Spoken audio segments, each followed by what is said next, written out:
Hey guys, this is Cam, the Oregon Knife Guy, and today I'm going to show you my beer tender and how I modified it, and my tailor's eyewitness also after the modification. So, the beer tender came with a missed opportunity, and it had the cap lifter, but you could tell that they just cut it out of a blank blade. It looked to me like a clip point. Here, I'm going to compare it to these other knives made by Bear and Son. So here is the beer tender closed. It had the clip point with the nice blade edge. And this now has a cap lifter screwdriver.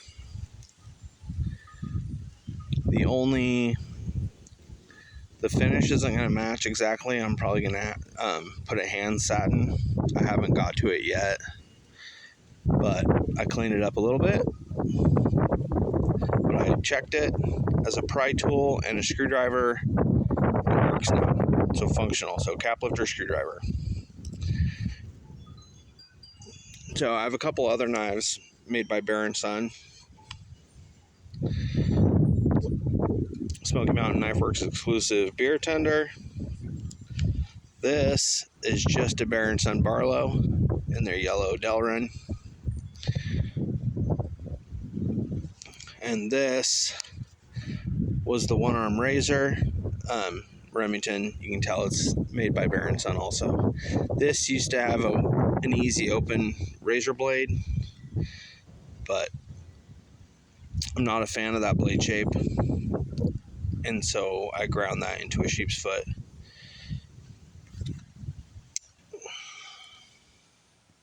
So out of the three, just to see how good of a job they did on this, right? Let's say the Remington has decent springs. The beer tender is a little gritty, and there's not a lot of free movement. Like, you can feel the grit. This will stop anywhere along this. I mean, maybe it'll smooth out over time, but man, there's a lot of gunk in that pivot, or just rough edges. I'm not sure which. But still better than the Bear and Son branded one. This has no spring. See, look, that'll stay right there. I mean, and the pin blade's a little bit better, but all in all, for an American-made company, not a lot good to say about Bear and Son. They did do a better job on this Remington than any of the other Bear and Sons I have. The bone looks nice. The action is a lot smoother than the others. And then the other modification I did.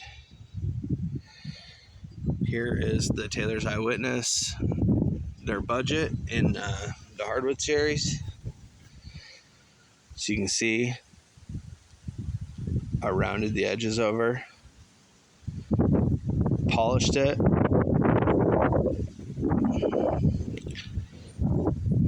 hand sat in the back spring,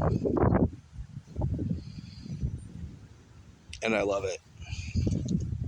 What, $36, $42 with tax, and you can't beat it. I mean, this knife,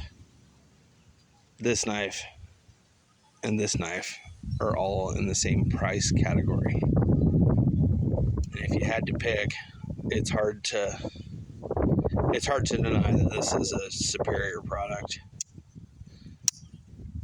Taylor's Eyewitness, especially Lee White over there, is killing it. Handmade, budget Barlow. Just a little bit of effort, and you have a very nice looking product. Like, when you first open it, it is a little rough around the edges, but it is a nice knife. And let's see, I carried that my Sabenza, and a Kapara in my back pocket today. And that's my pocket dump. And these are the modifications I made. So, you guys, that's all I've got for you. If you have any questions, hit me up in the comments. I'm Cam, the Oregon Knife Guy, and I'm out. You guys have a wonderful day.